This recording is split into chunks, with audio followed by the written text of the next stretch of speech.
Votre fidélité d'écoute, vous qui nous recevez sur le www.nanafm.tg, sur le bouquet Canal Plus numéro 575 ou encore en direct sur la chaîne YouTube Nana FM officielle, vous l'avez compris, mesdames et messieurs. Depuis hier, nous avons une panne technique, donc nous ne mettons que sur le web, sur le www.nanafm.tg ou encore sur le bouquet Canal Plus numéro 575. Et bienvenue au débat de Nana FM.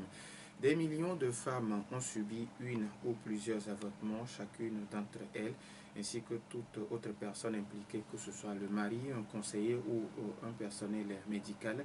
L'interruption volontaire de grossesse ou IVG est un homicide. C'est l'interrogation qui nous réunit ce matin et plusieurs questions également. Quelles peuvent être les conséquences spirituelles de cet acte après l'avortement? Une renaissance spirituelle est-elle possible? Voilà les questions qui nous réunissent pour les 45 prochaines minutes. Et pour en parler, nous recevons dans notre studio Togui Dagman Aïvo. Togui, bonjour. Bonjour. Merci de vous approcher un peu plus du micro, s'il vous plaît. Togui, bonjour. Bonjour.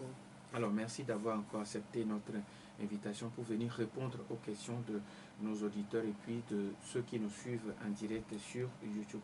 Alors, Togui, à quel moment parle-t-on d'avortement?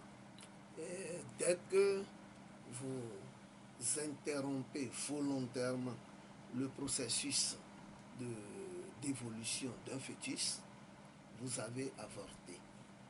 Donc, il y a une question de volonté dedans, une question une décision de le faire dedans. Au cas où il n'y a pas cette volonté ou cette décision, nous parlons parfois de fausse couche. Et dans les deux cas, il y a une différente approche. Dans le premier cas, il y a des heures spirituelles qui interviennent, qui interfèrent. Dans l'autre cas, s'il n'y a pas la volonté, c'est accidentel et vous pourrez être excusable spirituellement. Alors, vous l'avez si bien dit, il y a l'avortement volontaire et puis l'avortement involontaire. Maintenant, dans les deux cas, à quel moment parle d'homicide?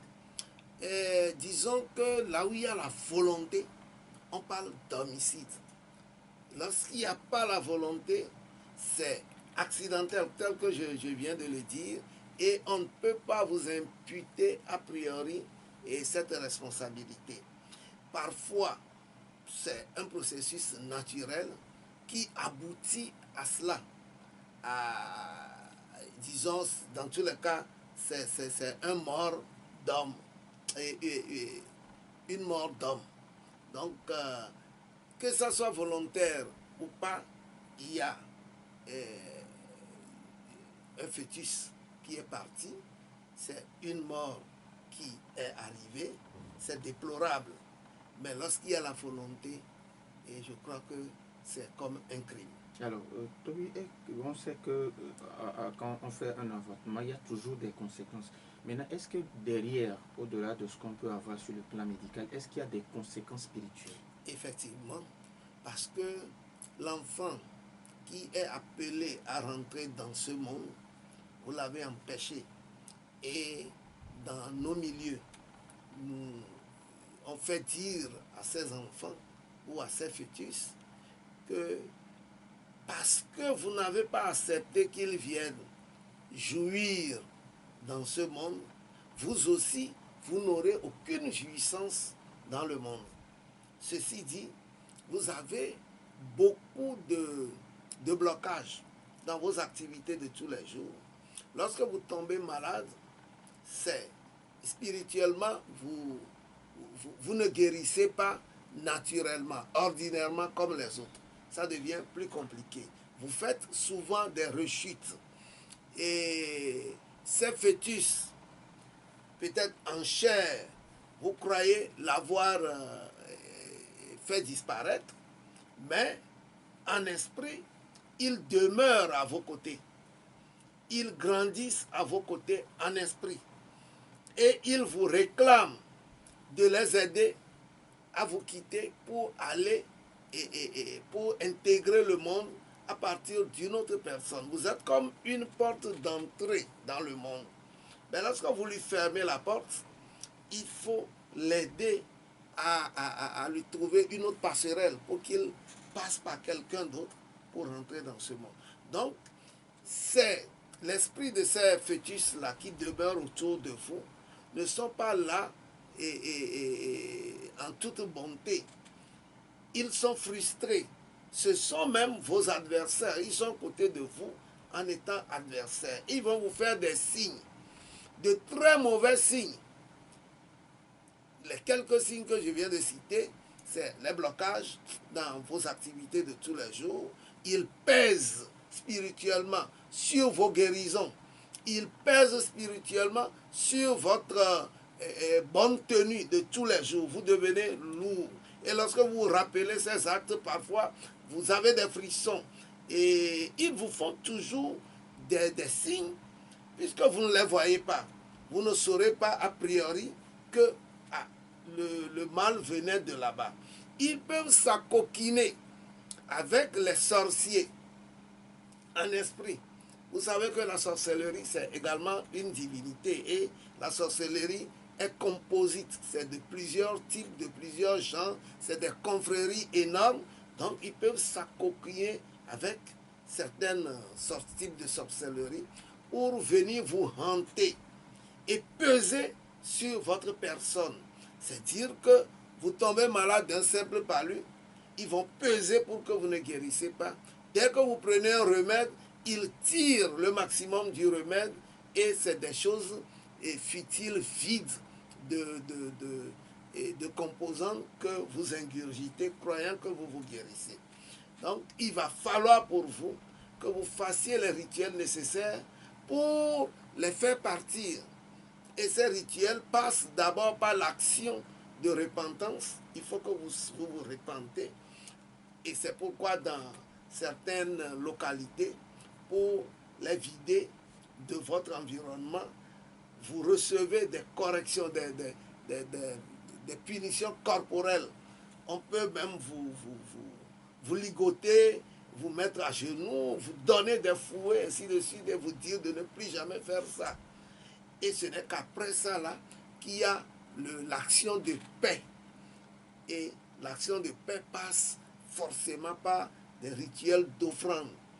Et à partir de ces offrandes, vous leur donnez le train pour qu'ils puissent aller ailleurs pour intégrer le monde. Donc, spirituellement, c'est beaucoup plus compréhensible. Mais lorsque vous écartez la dimension spirituelle, vous croyez avoir posé un acte qui est limité dans le temps et c'est fini. Non, cet acte vous poursuit spirituellement. Et si vous scrutez votre environnement de tous les jours, vous sentirez cette pesanteur sur vos activités, sur votre propre santé également et sur votre bonne tenue.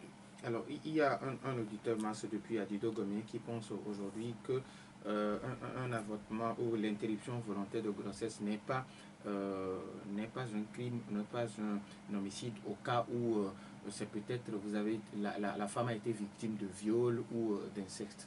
Dans tous les cas, que la femme ait été victime de viol ou d'inceste, c'est une vie que vous interrompez.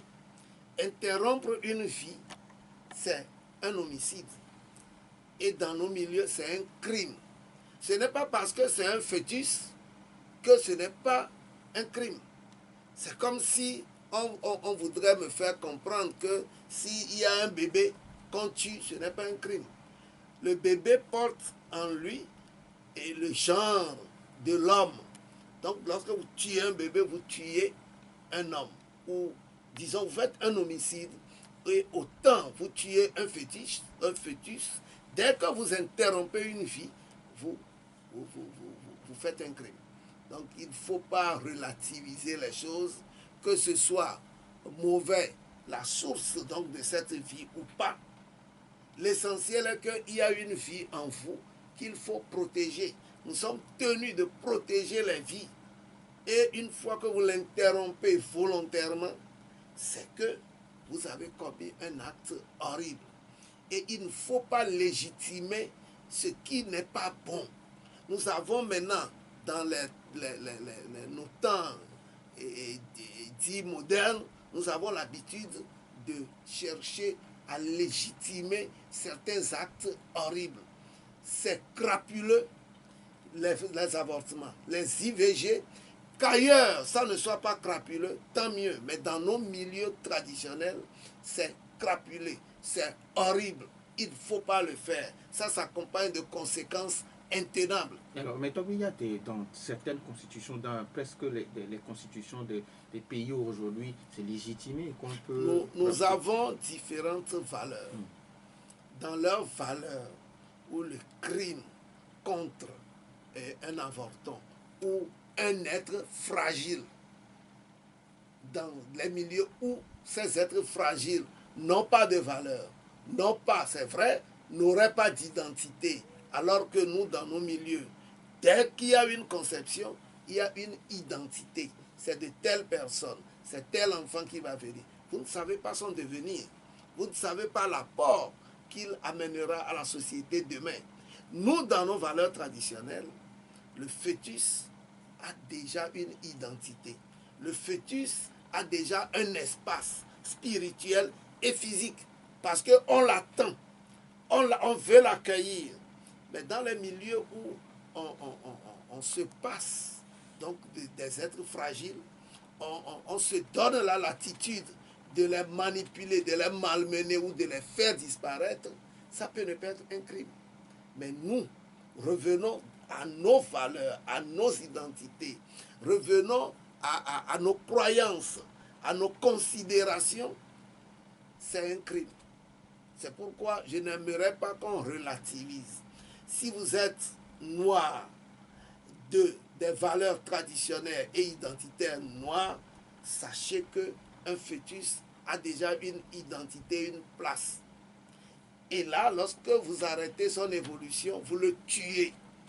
Et tuer, c'est un crime. À moins qu'on décriminalise les tueries, comment on appelle, les heurts contre la vie. Dans les milieux où on tue à profusion, où on peut bombarder tout un quartier sans considération des vies qui sont là-bas, ça peut ne pas être un crime. Mais il arrive à un moment où certaines personnes ont commis, parce qu'on leur a exigé peut-être qu'à 15 ans, à 16 ans, on est tombé enceinte, ses parents lui ont ordonné à ce que la personne puisse pratiquer l'avortement. Dans tous les cas, dans nos milieux, lorsque cela ne vient pas de toi, tu n'emportes pas la responsabilité. Spirituellement, tu es dégagé. Et c'est les auteurs qui sont hantés.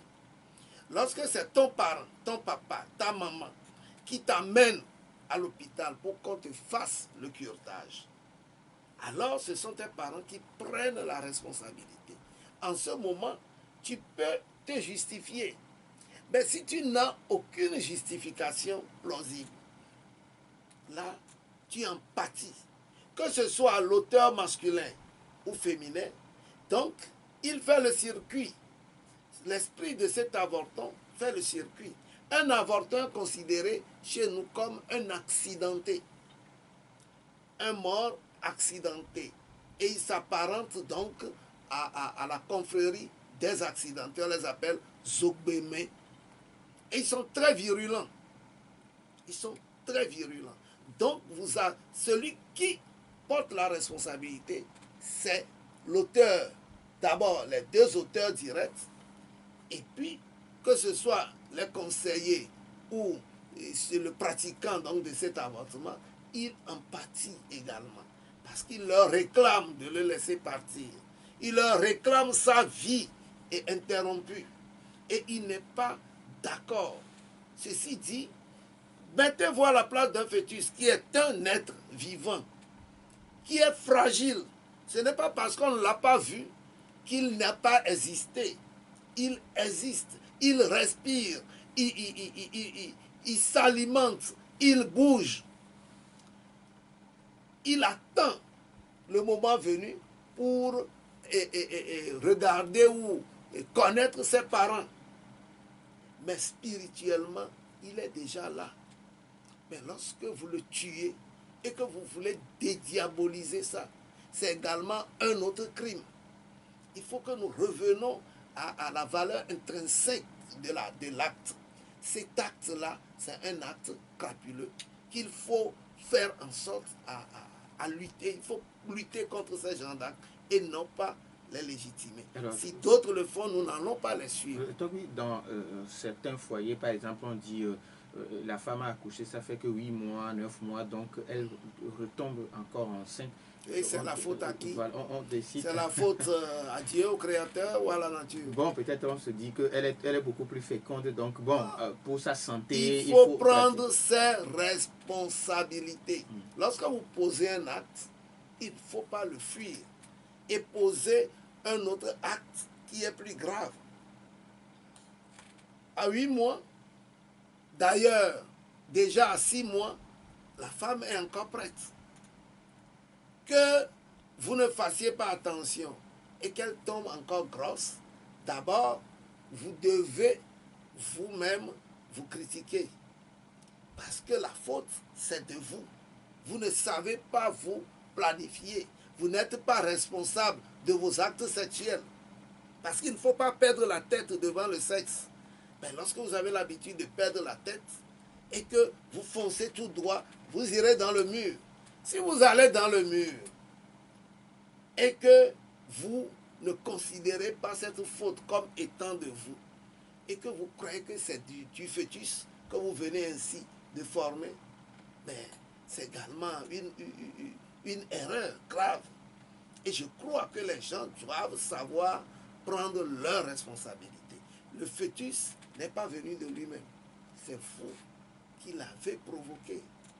Et une fois provoqué, vous avez l'obligation de l'entretenir, de le protéger jusqu'à ce qu'il fasse un homme. C'est vrai que nous tous, nous avons à un moment donné traversé de ces moments difficiles. Mais lorsque vous n'êtes pas moulé dans votre éducation de base, vous aurez la légèreté de recourir au crime et de croire que ça passe. Mais ça ne passe pas, ça demeure. Lorsqu'un accidenté meurt sur la route, c'est le corps que les gens viennent généralement chercher. Or, l'esprit demeure. Et tant que vous ne faites pas les rituels nécessaires pour accompagner cet esprit ailleurs, vous aurez toujours des accidents là-bas. Tant que vous ne videz pas votre environnement des avortons, ils demeurent toujours dans votre environnement et ils vous font de mauvais signes. Et la plupart des maladies incurables aujourd'hui s'expliquent par leur présence. Lorsque vous prenez par exemple l'épilepsie, on dit ça ne se guérit pas. Certaines hématies, on dit ça ne se guérit pas.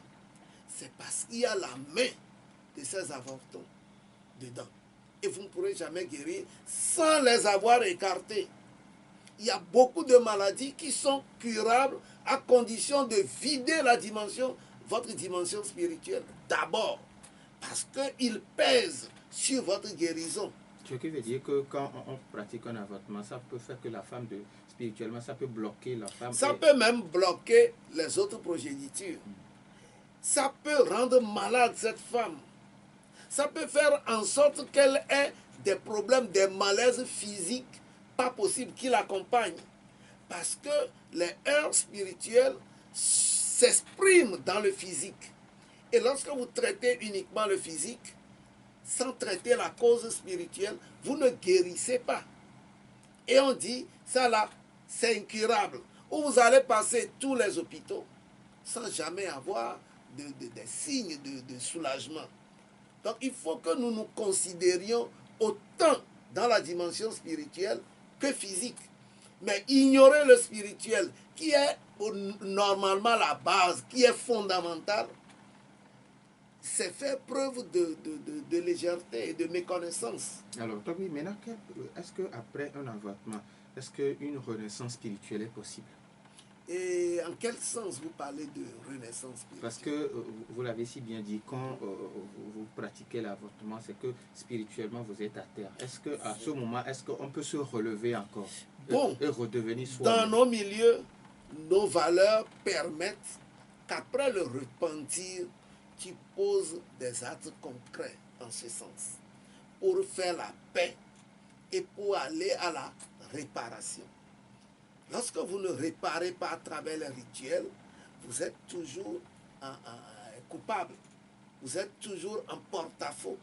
Mais du moment où vous allez vous repentir et que vous allez faire le rituel de réconciliation avec la nature et avec cet avorton, et que vous allez l'amener à aller ailleurs, votre environnement devient sain et vous pourrez redevenir comme avant.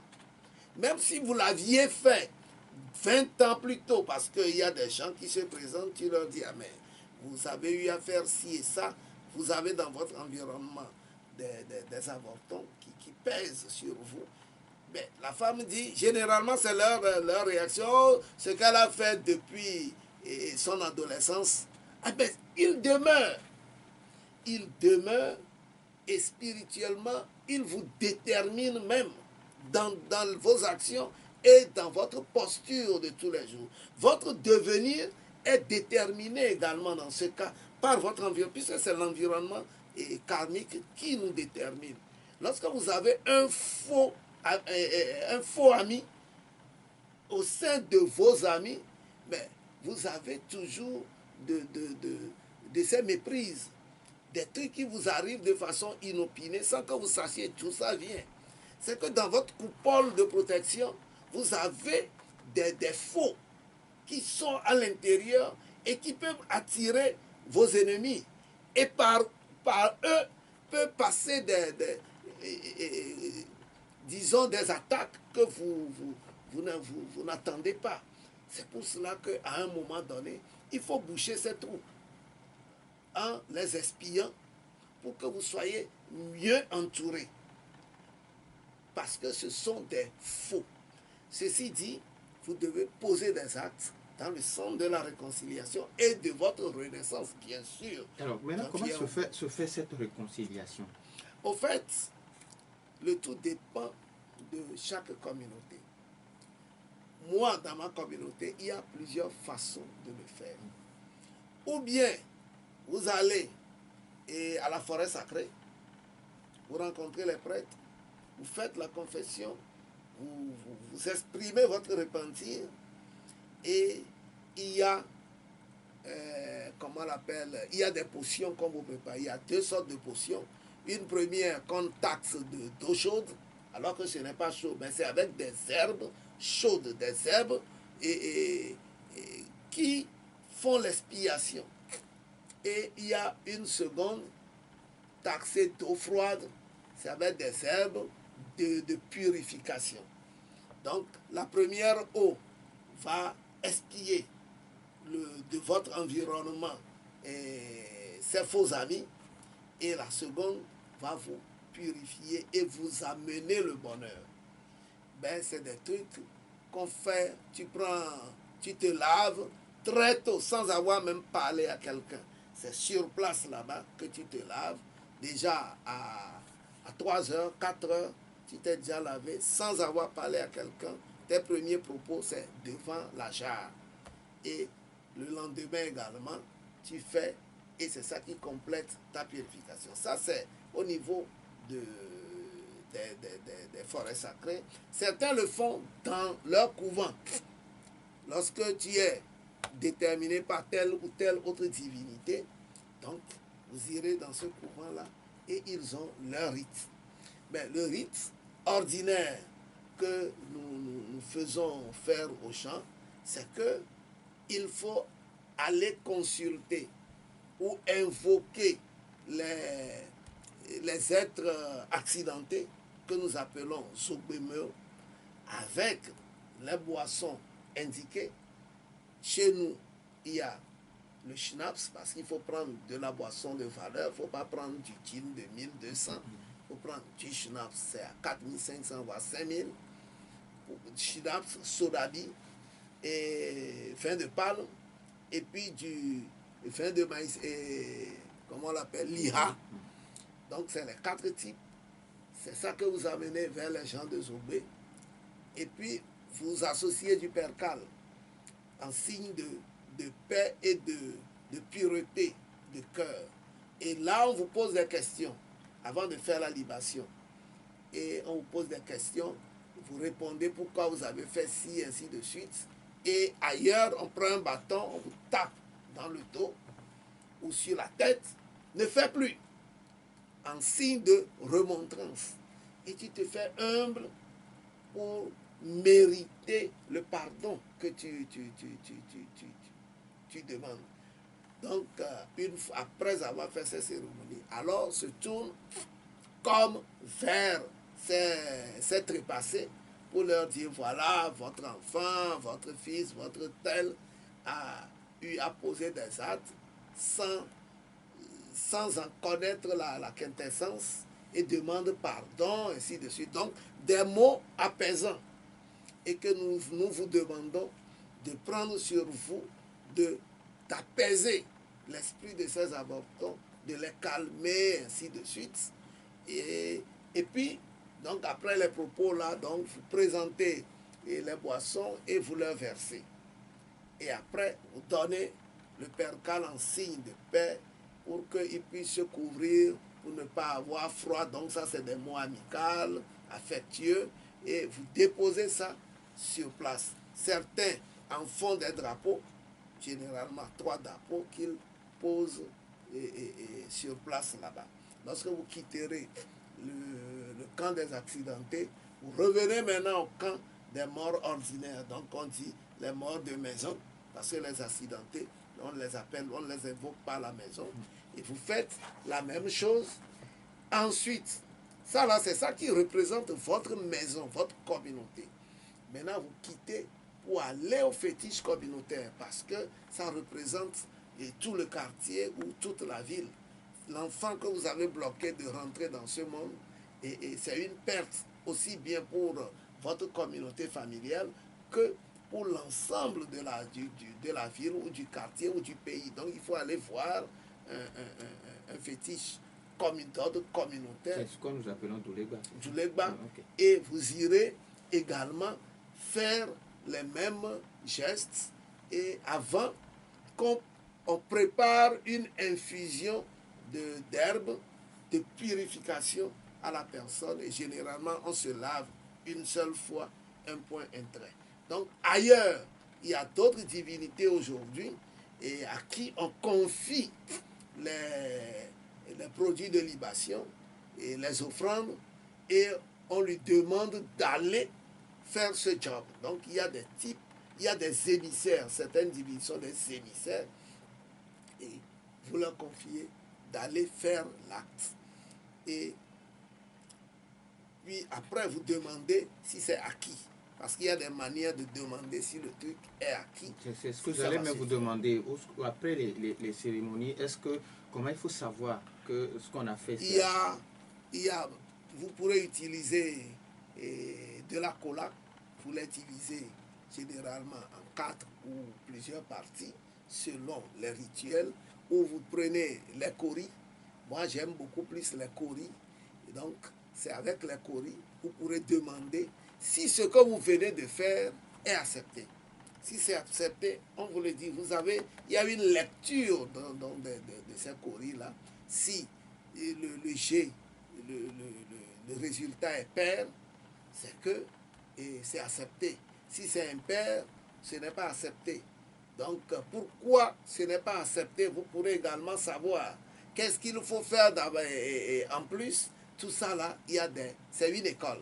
Donc, si vous avez la connaissance, vous saurez poser vos questions. Généralement, c'est des questions auxquelles on doit avoir la réponse oui ou non. Donc, en termes binaires, vous posez la question en termes binaires et vous avez les réponses. Vous pourrez même demander une confirmation de la réponse. Vous refaites un nouveau jet et vous saurez si c'est acté ou pas. Donc, une fois que c'est acté, vous n'avez plus besoin de revenir encore sur ces choses. C'est que vous avez réussi la cérémonie.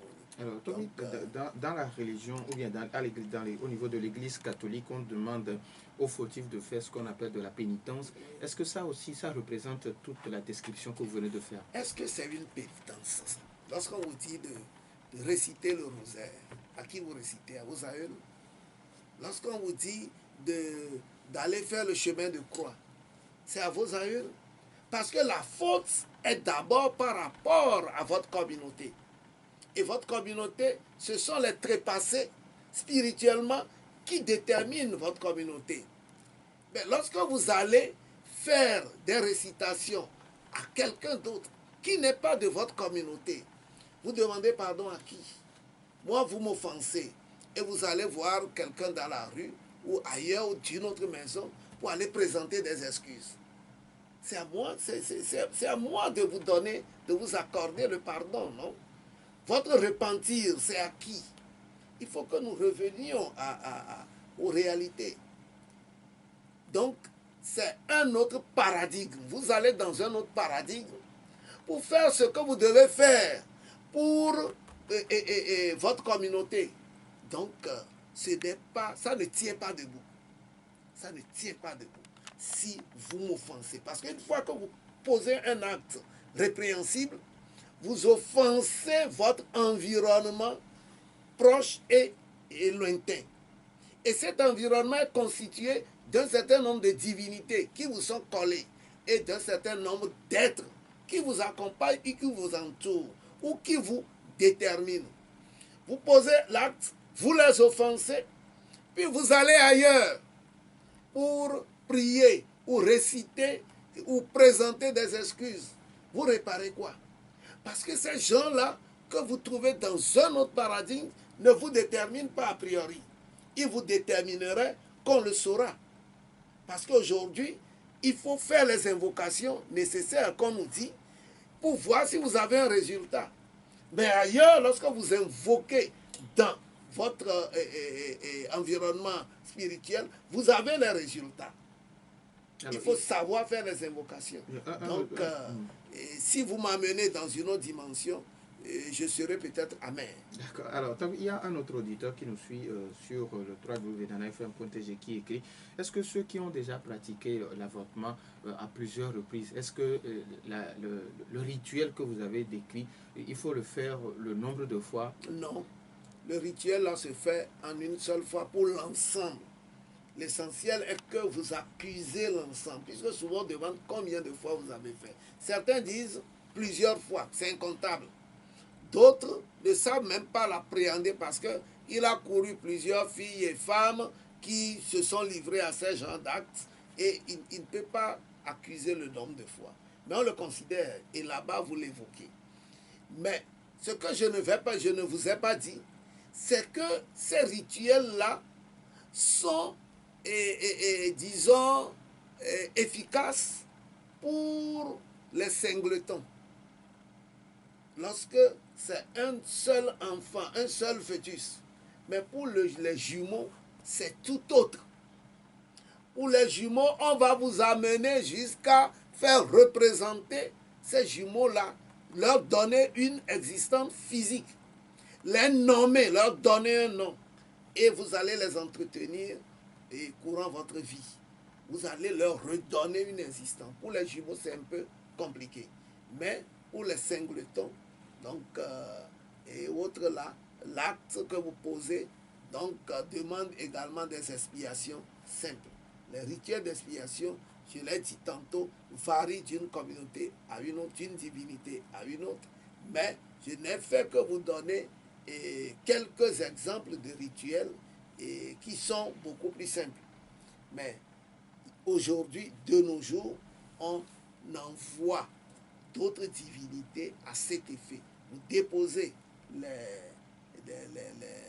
les offrandes nécessaires, les boissons qu'il faut, vous déposez, vous invoquez la divinité, vous lui confiez la charge de faire l'exécution d'expiation au niveau de telle personne pour vous. Et la divinité là, se charge pour donc de cette mission que vous lui avez confiée. Alors, il y a également un auditeur qui nous écrit: cher ami Norbert, bonjour. Je sortais entre une fille, mais après on s'est séparés. 2 ans après, elle revient me dire que quand on s'était séparés, elle était enceinte et elle est allée avorter. Oui, une fois que vous l'entendez, c'est que ça vient, vous êtes au courant. Et vous êtes l'auteur. Pas l'auteur de l'avortement, mais l'auteur de cet être qu'on a tué.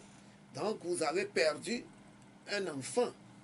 Un de vos enfants est perdu. Donc vous devez toujours en pâtir. Si vous n'êtes pas au courant, c'est tant mieux. Mais du moment où on vous met au courant, c'est que vous en devenez l'auteur, vous devez procéder à l'expiation. Soit ensemble, et généralement c'est ça qui est mieux réussi, ou bien seul. Mais l'expiation se fait en une seule fois. Tu ne vas pas le faire et la femme aussi va de son côté aller faire, puisque ce n'est pas, on ne divise pas ça. Donc ça se fait en une seule fois. Et une fois que vous l'avez fait, il faut informer l'autre pour qu'elle puisse également prendre la potion de purification pour se purifier, parce que ça laisse toujours des tares.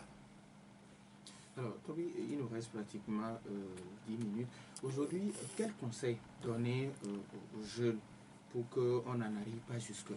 Aux plus jeunes, parce que moi aussi je demeure jeune, aux plus vraiment. jeunes, je leur conseille de prendre toutes leurs responsabilités depuis l'âge de puberté, parce que c'est l'âge où on est fougueux, où on est entraîné, où on ne se contrôle parfois pas.